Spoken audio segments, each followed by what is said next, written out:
The beauty of this country is in the harmony of its diversity.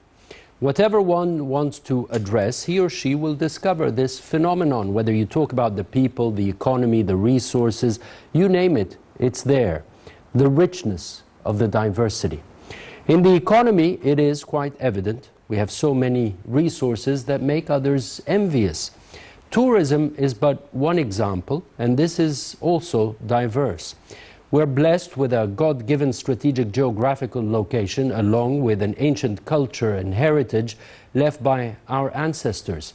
You have tourists coming to see the culture, others the beaches and the water activities, and some come for the desert experiences, while incentive tourism was promising at a certain stage. Now we are talking medical tourism. So you see, we are blessed with diversity, and the name of the game is maximizing the benefit from this gift. Good evening. You're watching the Business Insider here on Nile TV International, and I'm Ayman Salah. Our weekly program tackles events affecting economies and business, and we aim to bring you the inside story.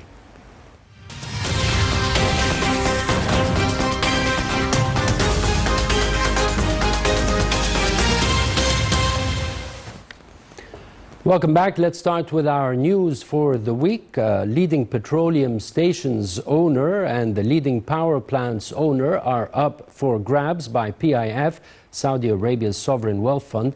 The Saudi fund could take stakes in Wataniya Petroleum and 3 Siemens-built power plants as part of its proposed $10 billion investments in Egypt, according to the head of Egypt's wealth fund. The Sovereign Fund of Egypt is offering both companies to PIF, which is looking at green and brownfield projects in Egypt's healthcare, education, agriculture, and financial services sectors. The sale of some or all of the petroleum company has attracted significant investor interest for more than a year, while there has been talk of selling stakes in the power plants going back to 2019, when the SFE was first established.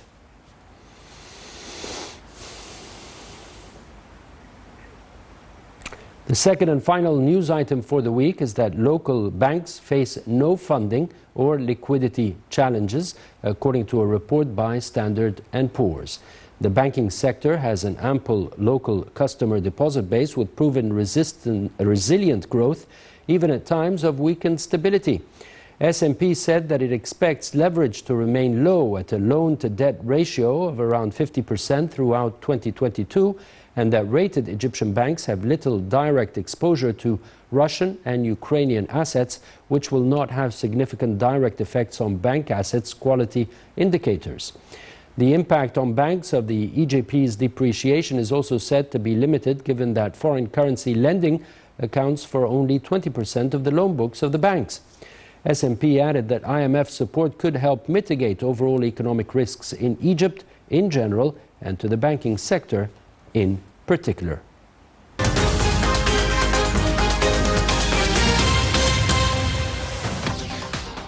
Welcome back to the Business Insider. Tonight I have the pleasure to be joined by Dr. Ashraf Ismail. He's the chairman of the General Authority for Healthcare Accreditation and Regulation, known as GAHAR.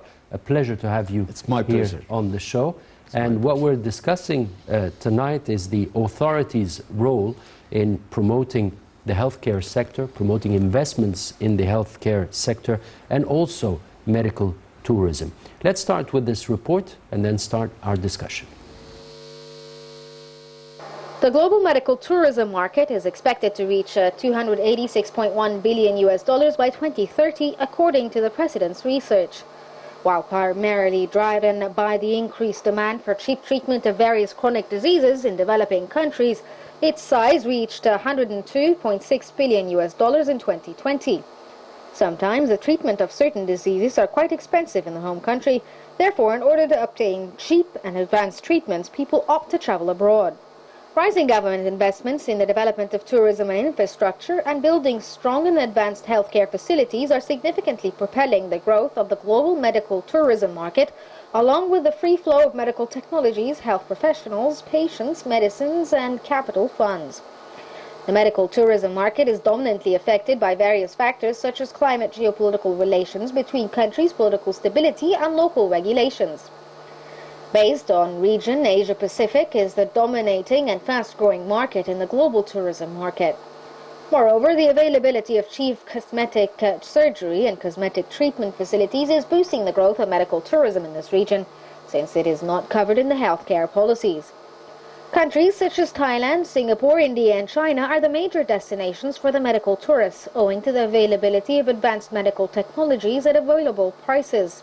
The rapid development of various new technologies and increasing investments in the research activities to develop improved and effective medicines and medical devices is expected to present a huge growth opportunity for the market players in the foreseeable future. For instance, the development of targeted therapy, gene-targeted therapy, laser treatment, and various other advanced treatments are the major growth drivers of the global medical treatment market. Egypt is one of the richest countries in the world when it comes to medical tourism. Aswan is a well-known destination to help cure asthma, while Safaga provides a successful when it comes to curing psoriasis. The Siwa Oasis additionally is one of the world's most impressive and natural reserves.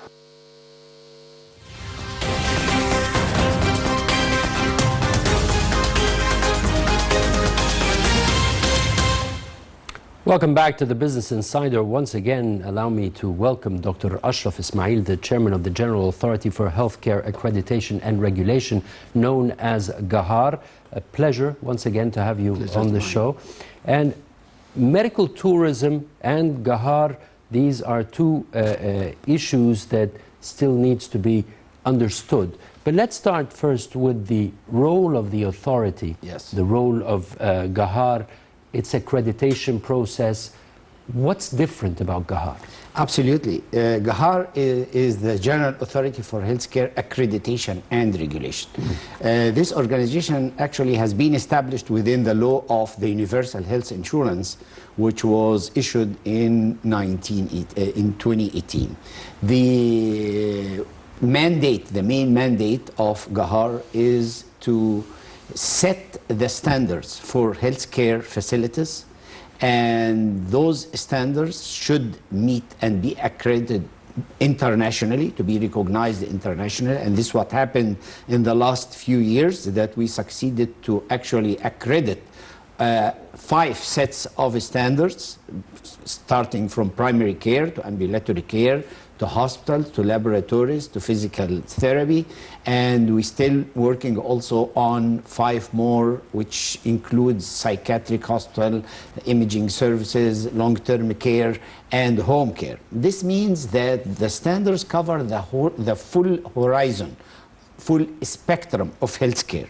So those standards actually need to be implemented totally by the organization in order to be accredited. And this is the second mandate of GAHAR, of the General Authority, is to accredit all healthcare facilities. Local and international? Local. Local. This is the mandate now, but it is open to help other countries should we need to do this. And this is actually a strategy that we are adopting starting from this year, is to be ready to help other countries in establishing healthcare systems also for accreditation, and to use our standards to accredit other countries. But to start with accreditation, this is a goal for all healthcare facilities to be accredited to join the Universal Health Insurance System. It is a requirement by law, and it is a must to be accredited by GAHAR in order to be eligible to contract to be part of Universal Health Insurance. We accredit also the professionals in healthcare. All categories of healthcare professionals are accredited by GAHAR as well. The process does not stop here at the accreditation process, but it continues to the regulatory process. And this is what is unique about GAHAR. GAHAR is the only organization in the world that combines both the accreditation and the regulation. And the regulation here means actually we give it more dimension than just the auditing and the regulatory function is to control. But we developed the concept of auditing and clinical auditing and management auditing and financial auditing to the healthcare facilities to ensure continuous compliance with the standards. And this is very, very important to make sure that the level of quality and safety that's achieved by Gahar does not diminish, go down and deteriorate. This is a phenomenon, by the way, internationally, that once they get the accreditation, they start to relax a little bit and things start to go down. So in order to make sure they continue to provide the same high level of care, this is the role of regulation. Should things go really deviated from this, now it is the role of inspection and taking corrective action. That's why all the organizations, actually up until now, Gahar has succeeded to register and accredit 170 facilities in Egypt. Out of? Out of thousands. We still... But it just started. Absolutely. And we still also in the first phase of universal health insurance. As you know, and we are going in phases. The universal health insurance is insurance for all Egyptians. The 100 million will be covered. By the time it's completed 2030, there will be like 120 millions. They are all covered by universal health insurance in all places, all times, and against all diseases. Now there are more than 3,500 diseases covered by universal health insurance. This means that the hospitals... First phase. This is the first phase, yes. This is covered in all hospitals. But the first phase includes 6 governorates we are working on right now. And work is very deep, very serious. It is done to stay. The systems established for quality and safety are very robust. It is not just, just to start with good quality and then deteriorate. It is designed to continue providing this for years to come. And that's why the investment here in quality and safety is really significant. And what is really amazing during the last 4-5 years is the government investment in this project. It is billions of Egyptian pounds that's going now into improving the infrastructure and the structure and improving the systems for healthcare, for all the facilities that getting into these systems. Billions of Egyptian pounds have been spent. More than 60 billion actually up until now is dedicated for this purpose.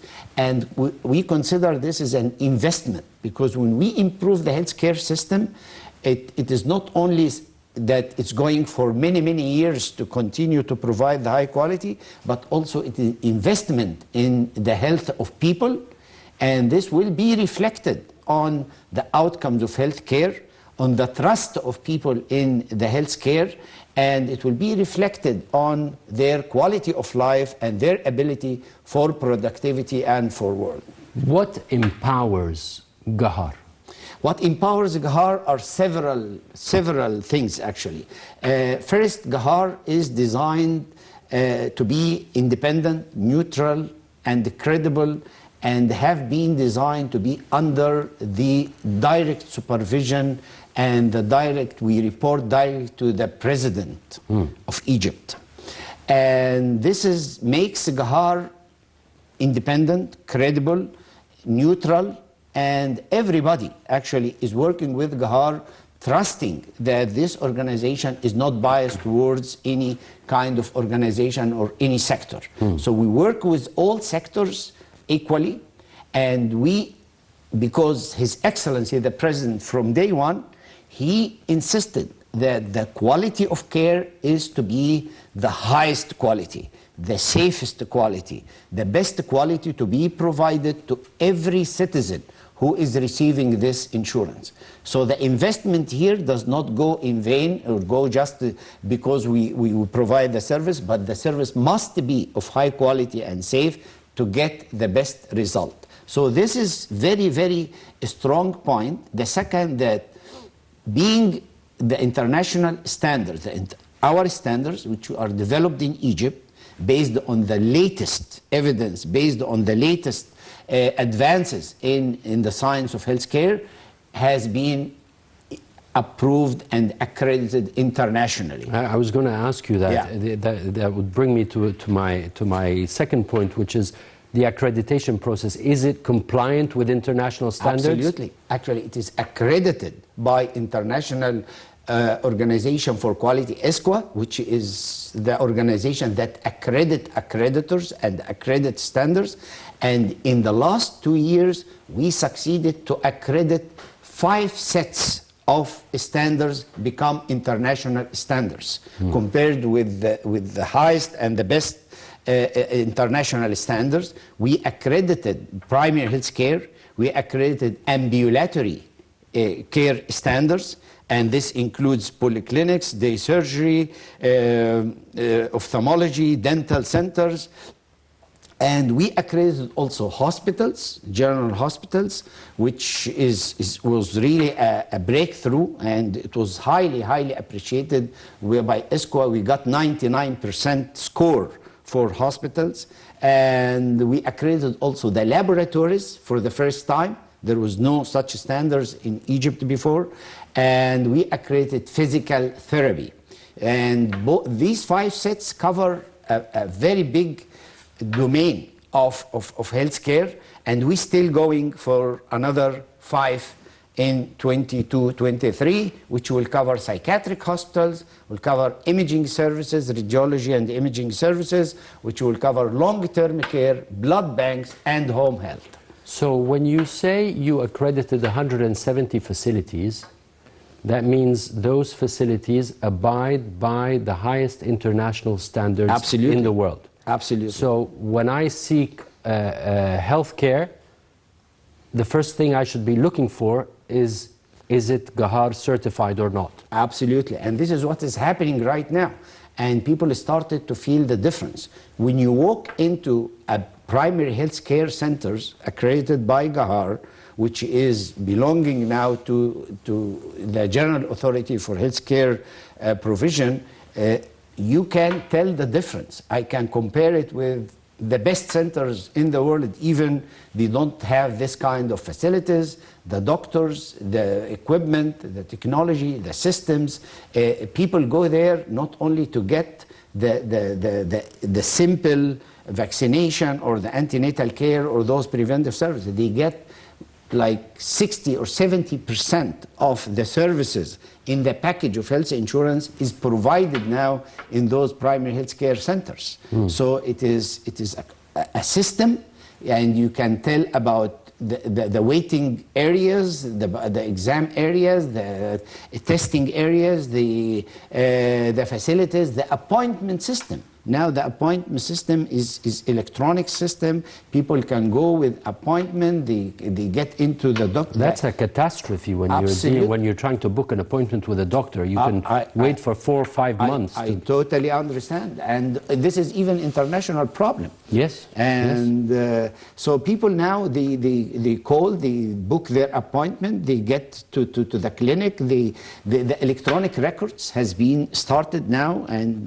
the registration becomes electronic, and then there is a referral system between the primary care and the secondary level, which is general hospital, and the patient has the right to choose where to go if they need to be hospitalized, and this is also a breakthrough. The cycle completes if they need rehabilitation, and then they go back to the primary care for follow-up. And what is unique about this system, that it's family medicine approach. The whole family is covered. The whole family is registered in a center that takes care of this family. So the whole... According to the geographical location. Absolutely. And every center serve a specific number of the clients in the neighborhood. I'm interested, you know, we're the Business Insider, so we're of course keen on addressing these issues from an economic perspective. Absolutely. When you're talking about this sector, and here in our language we talk about the industry itself. Yes, it is an Right? industry. It's an actually. industry. Absolutely. Right? So when you're increasing the quality and you're increasing the standards, you're also increasing competitiveness. Absolutely. And here one has to take into consideration who's the competitor, who are the countries that present your competition, what do they offer compared to what you offer. And that brings me to an issue aside from the local medical practices and healthcare services, the tourism, the medical tourism. I understood that you just signed with one of the biggest accreditors in the world, TIMUS, a cooperation protocol. Yes. What does this entail, and how does this position us in Egypt when you're talking about this sector? Very, very good question. And in fact, when we look at, I'm glad you mentioned healthcare as industry. And to start with this concept, we have to consider that when we build high quality healthcare, it starts from the structure of the hospital, structure of the facilities, and this requires from the beginning safe, healthy design, and the construction of the hospital and the equipment of the hospital and the technology that is used in the hospital must be on the latest evidence and the best design, and also in the best safe mode, in order to make sure this place, when it provides services, it provides accurate care, trustworthy, which is effective, which lead to the best results of this healthcare, and also safe. It does not give harm to the patient, harm from infection point of view, or from misdiagnosis, or bad intervention, or wrong side surgery, or so the quality and safety here, this brings a lot of industries to contribute in this. In order to do this, you have to have very good pharmacy and pharmaceutical industry. In order to have this, you got to have very good technology in healthcare. So the whole and very good information system also in building the good medical record. So everybody is contributing to this very sophisticated system. When we invest in this, definitely the competition here, it starts for quality and safety. In order to achieve this, the competition is actually starts from inside, between all the sectors. Now, when we set the standards, everybody is competing to get to this level. So the investments is going now into not building any kind of healthcare or any facility in a residential building. We set the standards, so everybody is competing now to get to this. Why? Because they know that if they don't do that, patients are not going there. Patient now realized, the citizen realized how important this hospital to be really a place to get healing and the cure and care. It must be safe. It must be of high quality. Patient must be treated right with full respect to patient rights. This is all important, and this is what is reflected on the issue of medical tourism. Here you have hospitals that belong or under the regulation of the Ministry of Health. Yes. You have other hospitals which treats the majority of Egyptians, that are the university hospitals. Yes. And you have the private sector. Yes. Does Gahar cover the public, university, and private sector? All of them. We even work with the military, work with the authorities such as the police has also services. Suez Canal has also its services. So we work with all sectors, and all sectors are invited equally to participate in this movement mechanism, and this compliance with the standards. How this is reflected on medical tourism? Now, the agreement that we had with TIMUS, which is #1 organization in the world in accrediting for medical tourism, that they recognized Egyptian accreditation, Gahar accreditation, which is also internationally accredited, as the basic accreditation for them. That this is now, you don't have to repeat this whole accreditation process. If Gahar accredited, then we accredited. They recognize it. And this is a very big benefit for those hospitals and not only hospitals, polyclinics, centers, ophthalmology, dental. And by the way, Egypt is superb in specialties like dental and ophthalmology, and this can be a huge attraction to people coming from outside. So they recognized the Gahar accreditation, and they will build on it only the standards that are related to medical travel. They want to make sure that the hospital is ready to receive various languages, various cultures. There are issues related to nutrition as well. There are issues related to the environment of care. There are issues related to the follow-up, that want to make sure that when they come, they go back to their country, there is continuous follow-up for the records. There are specific regulations for those. This is what TIMOS is accrediting. Now, coming to the industry of medical tourism, we got to understand that it is much more than the wellness tourism, which Egypt is famous for. For a very long time, we always say Egypt is a destination for tourism, and we have attractive places. Actually, we do in Sinai, in Aswan, in Siwa, in many places. This is very, very important and very interesting. But the medical tourism is not only the wellness or just the treatment from rheumatic problems or back problems. It is much more than that. But you even cover that. Absolutely. Absolutely. And there will be special standards for that. We are working on this. There are 3 other levels in medical tourism. We have to be fully aware of it. There are international community living in Egypt long term. Those also need a lot of medical requirements, and we should be ready to serve their needs, not just to stabilize the case and then they move it to their country or to the nearby country to get an intervention or operation. We should be ready to serve this community, and this is a full range of medical services.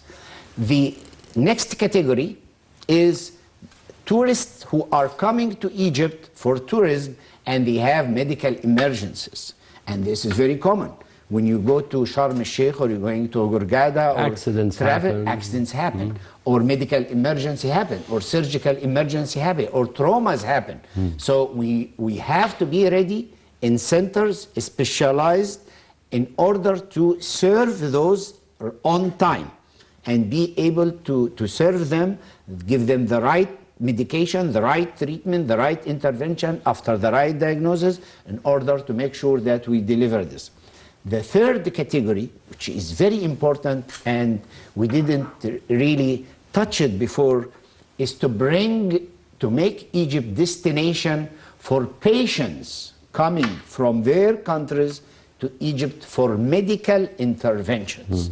And this requires several things. And here Asia is your main competitor. Absolutely. Asia, Jordan, Thailand, India is very big on this. Dubai now is trying to be a hub also for certain kinds of medical tourism. And why people will travel? They travel because the service is not available in their countries, or the quality of service is not good in this particular branch, so they go to a particular center to get better results, or because of long waiting time they have to wait for in some countries. In England, and which is one of the best. In France. They wait for a year or two in order to get a knee replacement or to get open heart. To get an appointment with a doctor for in February, the booking was for April. Absolutely. So this is what India and what countries stressed on. They attracted those patients by having a center specialized, high quality, safe, provide the same level of care they would receive anywhere in the world, anywhere in their the developed country, in the best places, but it is in India, or it is in Thailand, or it is in Amman, Jordan. And it's cheaper and high To quality. some extent, yes, but we realize from research that the price is not the only factor. People can pay, but they want to make sure they get good results, safe, and they go back home safely after having the And you intervention. need them to go back home and be your promoters. Absolutely. That's what you need. Absolutely. And then the patient comes with family, and the family may stay for some time. So the accommodation here and the life of this patient also is part to be monitored. This kind of category actually needs intervention not only by the hospital or by particular, it is a whole country working together, because it starts from the country to the hospital. So a lot of systems collaborate in this. And the different institutions, organizations, ministries have to realize the Visas, importance. entrance, Exactly. airports, transportation. Why don't you just shed light on the importance of medical tourism in terms of the contribution to the country's economy? It's amazing. In countries like India, they just invested, they get like more than 50 to 60 billion dollars a year only from medical tourism. In Thailand, they might make more. In Turkey also, they started to attract a lot of patients. In Jordan, it is nearby. They minimum, it is between 2.5 to 3 billion dollars a year to get from the patients from other countries. So it is a huge industry, and Egypt, with its structure and infrastructure and very good calibers of professors and doctors and specialties, I think in a very good position. If we put the system together, if we have the good facilities, if we succeeded to make the full integrated package for those medical travels, I think the potential is tremendous and the future is great. So this movement in quality will not only serve the Egyptian citizens, but also the international medical tourism. And when you're talking about the global medical tourism market size is expected to reach $286 billion by 2030, I think Egypt is positioned to Absolutely. have a good share, a good chunk of Geographic this figure. location, Right. The infrastructure, the providers, the doctors, the specialities, the history, the also And being the regulatory and accreditation Absolutely. authority, Dr. Ashraf We are Ismail. very determined in order to make sure Pleasure. quality and safety is our symbol. Pleasure having you on the show. Thank you so much. We wish you the best of luck, and definitely it is very important for us to realize that when we want medical services, we want the best medical services, and if it's Gahar accredited, then we know that it follows the highest standards locally and internationally. Dr. Ashraf Ismail, the chairman of the General Authority for Healthcare Accreditation and Regulation, known as Gahar. A pleasure having you on the show here tonight. Thank you so much. On this note, I thank you, wish you an enjoyable holy month of Ramadan, and we'll see you same time next week. I'm Ayman Salah. Good night.